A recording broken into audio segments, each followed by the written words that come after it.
Welcome back to another session. I hope you were well. In today's session, I'd like to talk about briefly, or rather briefly, um, self confidence and how self confidence plays into this whole conversation of self, but also how it helps reset um, the ideas you have about yourself, particularly the ideas that are self limiting, and to be specific, ideas um, that affect your mental health, whether that be depression or anxiety or more. At the core of who we are as humans is that we have a sense and a need to have something to look towards. Um, we tend to use ourselves and our stories. And because we've lived that experience, we cannot fool ourselves. Um, and I don't know if you've ever had an opportunity, an encounter whereby you feel scared and you are afraid. Let's assume you're walking home as a young woman or even a mature woman, and you're walking down a street that you've never been on before, and it is not illuminated, and you can hear sounds and noise. And perhaps you are alone, you are afraid, you are worried, you're even terrified. At that point in time, if you were to try a strategy that simply said, why don't you just whistle? You know, it's the same as whistling in the dark. Why don't you sing the song, your favorite song? Or even incantations, whatever you choose, at the same time as you walk down and you're fearful. You will find that there's this lack of congruency between what you're saying and how you feel on the inside. That difference, that gap, is either the absence or the presence of self-confidence. Now, that self-confidence does not come from the ether. It doesn't come from without. It has to come from within. Any confidence that comes from without is usually short-lived and illusory. So it has to come from within. You have to have an understanding of self. Now, this is not to suggest that we should not be afraid as part of a well-lived life. Fear has its place. But I am speaking more to the idea that there is something great in you, and there is someone you have to get acquainted with, which is yourself. And that person within you may be dormant, or that person within you could be alive. If that person within you is dormant, then perhaps the image you have of yourself and the confidence you have in yourself will be lower than it should be. Whereas when that image in you is in abundance and genuinely from the right place, you will find you have strength. It doesn't mean you won't feel fear, but there will be strength because you're anchored. The saying is, two men built a house, and they built their house when perhaps the times were good. It was the start of spring or the late spring and going into summer, and all they could see was this great weather. And one built his house on the rock, and the other built his house on the sand. And eventually, the other seasons came, and the rains came, and the tides. And these two houses were by the sea. And what they found was, unfortunately, in the good times and in the good weather, both houses stood up, and you couldn't tell the difference. But when the negative and the bad times came, and the difficult moments and life's tribulations and trials came, the house that was built on the sand, because it lacked a good foundation, it collapsed. Whereas the house that was built on the rock, because the rocks were of a strong foundation, survived. It withstood all of the forces of nature. And so for most of us, we have our houses built on sand. Fewer people have their houses built on solid ground. And so what we call depression for many people, and for most people, is simply a lack of emotional resilience, a lack of emotional reserves, a lack of emotional variety of life, a naivety of how life works. perhaps a protection from parents over many years, perhaps a failure to study history and to see that all of life is suffering, and to some extent or another, there is no new thing under the sun. Someone else has had what you have had, and someone else will have what you are having. And therefore, you can draw on the experiences of other people in the past to reassure yourself that what you're going through will pass. And those who can hold on to the statement, "This too shall pass," find that they have a way of looking past the challenges. Whereas if you think and if you believe that what you are going through is here to stay, then of course you'll feel worried, because no one wants to be going through hell and to be told you have to stay there. Winston Churchill said that if you find yourself going through hell, don't stop. Keep going, because on the other side is life. And so self-confidence is a necessary component of depression and overcoming depression, understanding depression, and recovering from depression or anxiety. But you cannot deceive yourself into having a false sense of confidence, because self-confidence comes, if you think about the first adjective, self, it comes from the individual. Confidence cannot come from without. It can be gifted to you from without. Fame and fortune and friends and people who admire you might gift you a sense of confidence. Let me digress.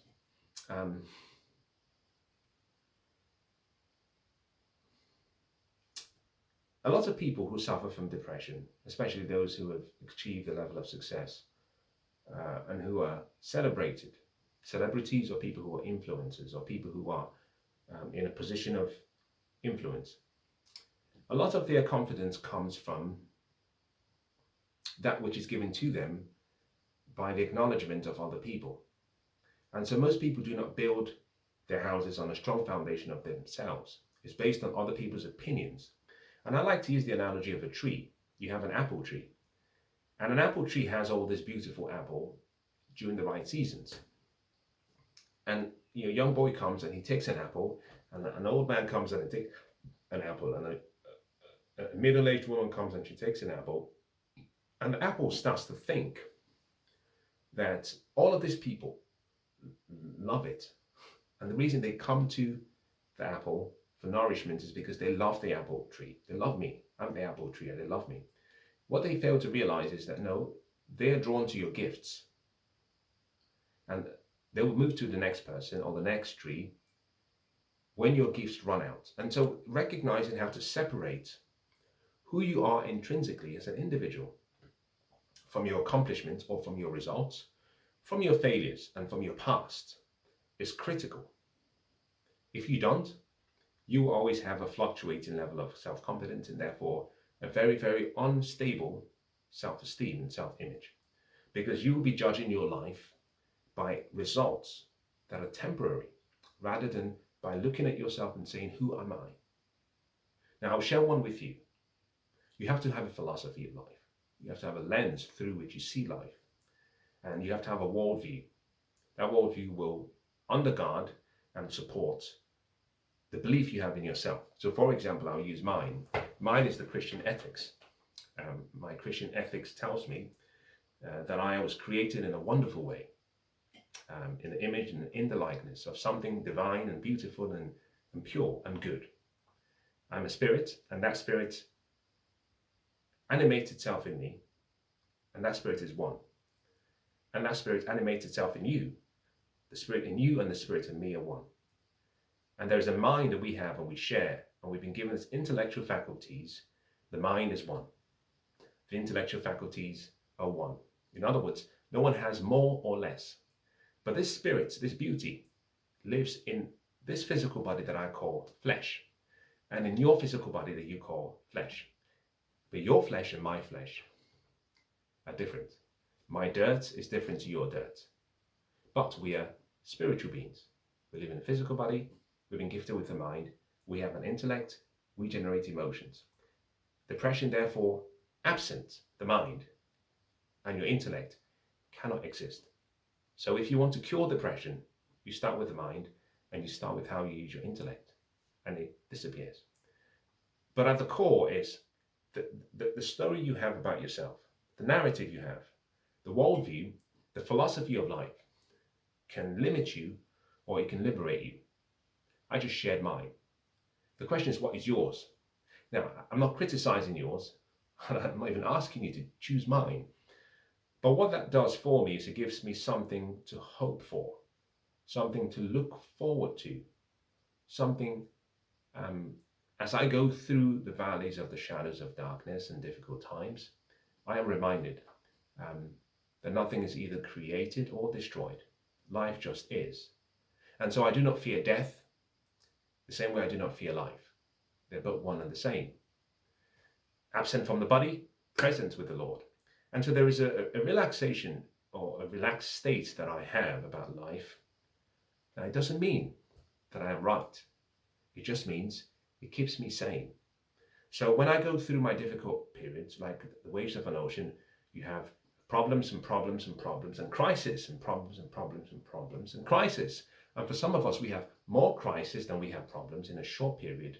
And if we don't have reserves, and one of those reserves is actually your faith, your hope, your love, and the grace you give to yourself or you extend to others during that period.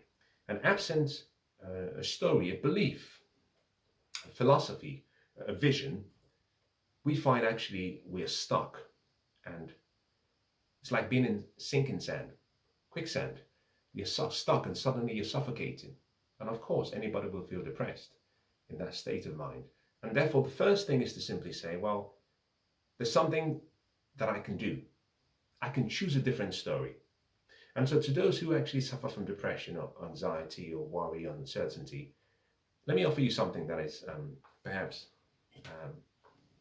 I hope it doesn't come across as arrogant, because that's not the intent. You have a story of yourself. And like I've always said in the past, if your story is not giving you the outcome you want, don't throw away the story completely. Just set it aside and choose another story. Choose another pathway. Choose another philosophy. Try a different vision and then compare the results. Now, in order for you to go from being a person who is depressed, anxious, worried, unhappy, unwell, unsuccessful, to someone who is thriving, at peace, living a life of prosperity, and is creating life, you have to start with knowledge. And that knowledge will displace your ignorance. And by seeking knowledge, you will develop understanding, and that understanding will displace the worry and doubt that you might have. And then it carries on. At the core of this is faith, that you have to believe in something unseen, and you have to hope for something that you haven't actually had the opportunity to experience. But that requires an agreement, an understanding that there is an intelligence in the world that exists. That intelligence works, and works for you, but can only work for you at the same time as it's working with you. And so your intelligence as a person, and this intelligence exists, and therefore both of you have to come together.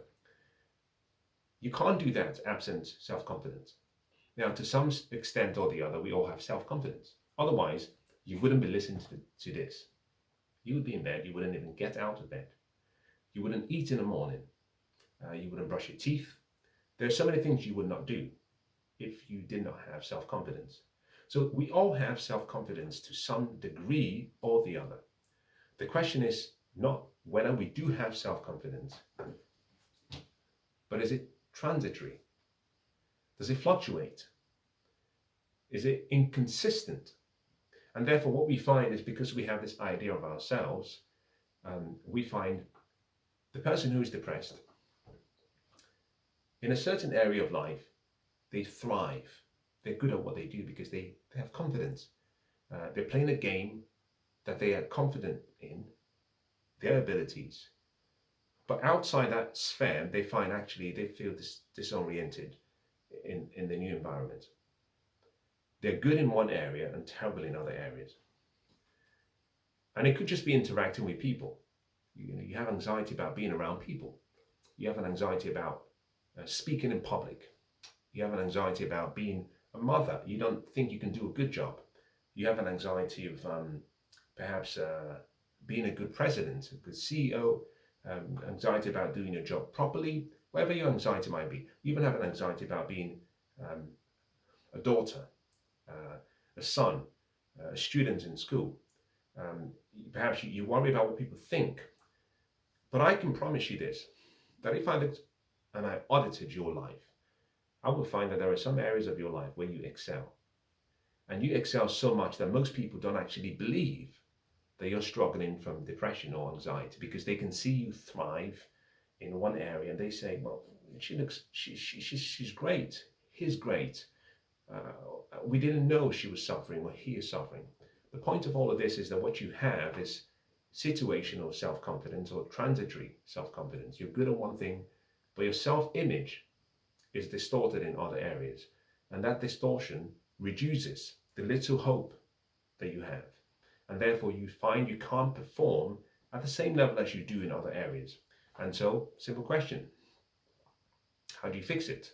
Well, in the sessions that I covered previously, I made reference to how it all begins and starts and ends in the mind. And the best way is to see yourself, feel yourself, hear yourself, smell yourself, living, acting, experiencing the good that you desire. Very simple. Replay that image. Practice with that image regularly in your mind. Surround your thoughts not with memories of what you've done wrong and places you've been to that were wrong and all of the sins of the past that you've diarized and documented as the critic you are about yourself. But you start to see yourself like a blank piece of paper, like a blank sheet of paper. There is nothing written. It's just these are empty pages of your life, and you can write a script. You can write the best script that is possible. You can play the script. You can direct the script. You can produce the script. And if you did that, and every day having written a new script, you look at the script and you're happy with that script, and it consistently meets the future you want to experience, and you just simply act, perform like that person you've described in the script every day. Don't worry about what people think. Do not worry about what people say. Most people don't think, and what most people say, most of the time, if they listened to what they said, they would be, astonished as to how ignorant they sound. Now, I put myself in that category anyway, so don't always listen to all people, myself included, but follow the script you have. And every day, act like the person that you want to become. If you were to look at the lives of people who have succeeded in whatever endeavor that they wanted to, not just monetary success or fame or fortune, motherhood, brotherhood, being a good father, being a good husband, what you find is that people, you had to become you had to let go of the narrative, and you had to have the courage to act like someone that could be admired. Now, I'm going to say something to you, and perhaps keep this in mind. If you can look at yourself and critique your life and imagine that there was going to be in the future a rather friendly reporter who was going to write a 2-page article about you. And they were going to talk about how great you were and how kind and loving and the things you overcame and the life you led. And this was something that was going to be read for the generations to come. Let's say it was going to be put in stone, that everybody could read it, and your life could be read by other people. And this was a reporter that was going to write very favorably about you. What would you want that reporter to say? Write it down. Make it very vivid. Once you've written it down and it's vivid, recognizing that you have accepted that this could be read sometime in the future, and it could be read by other people, generations ahead of you. Why don't you act like that person today and play that role to the best of your ability and do it again tomorrow? But when you wake up tomorrow, do it with some improvement, 1% improvement, just one, and the next day improve again. I submit to you that if you did this for about 90 days, in 90 days' time, you would wake up and you will find that there is something that has changed about you. Your self-concept would have changed. Your self-worth would have changed. Your self-image would have changed. Your self-identity would have changed. And your self-confidence would have changed. But it would not have simply come from reading lovely ideas about you. It would have come because you believed and you became one with that idea. The saying, the two shall become one flesh. You become one with the idea, and suddenly you're pushed in a way that you do not know to take actions that you otherwise may not have, and that you find peace and congruency between your words, your feelings, your thoughts, your deeds, and your actions, and suddenly your results start to give you something to look forward to. You realize, wow, I always knew I had this potential, but I took action, and my action created some outcomes, and those outcomes were better than what I had before, and that reinforced the potential that I knew I always had. And so I took more action. Those more actions created more outcomes. Those more outcomes reinforced what I knew my potential to be, and I looked back and thought, I can do even more. And suddenly you have momentum in life, and you're going downhill and picking up speed. And even if there is an obstacle in your way, it slows you down. But you go over the obstacle, around the obstacle, to the left of the obstacle, under the obstacle. You're derailed in momentum slowly, but you keep going. And that is life. That's how self-confidence is built. And by seeing yourself excel in one area, you can replicate that into another area. You're a great banker. See yourself in the same way as a good mother, a good father, a good sister, a good brother, a good parent, a good child. See yourself as a lovely, successful athlete. You can replicate that process in any area of your life. I think one of the mistakes we tend to make is that we forget that the whole idea of self-image and self-image psychology is not limited to one image. You need a diversification of your identity. And I have recommended this to many people before. I said, well, whatever defines you or whatever you were defined by, limits are placed on you by that definition. If you say, I am a mother, then you're limited by that. If you say, well, I'm a Christian, you are limited by that. Which is partly why the great writer says, well, who do you say I am? When I go to the world and they say, who has sent you? Just tell them I am. Because whatever you put before I am or after I am, you become.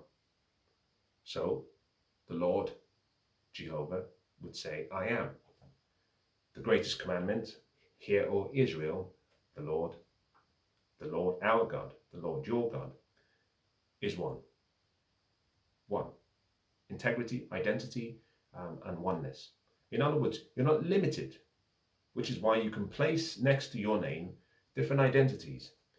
I'm a mother, but also I am an accountant, and I'm an athlete. I'm part of this, local hockey team, and I play for the team professionally. Most people who suffer from depression have one identity.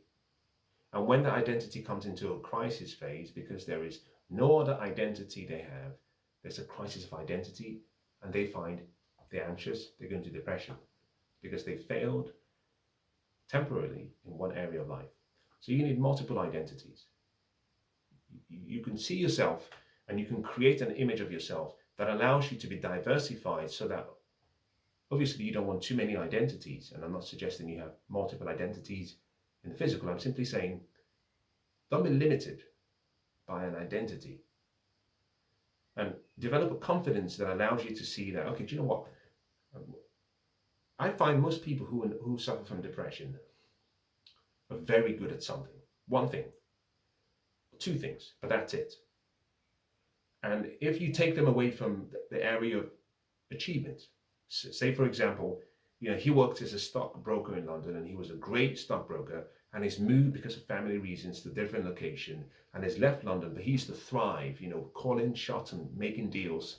And here he is and he's coaching a local football club with his son, and he's not happy. Why? He was great at something.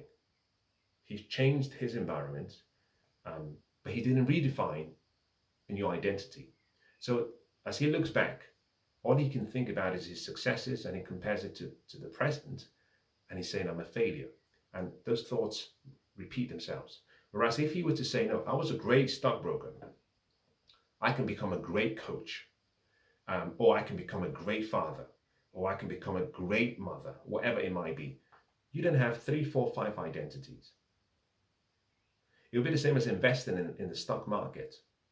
If you have a stock, just one stock, and it drops by 50%,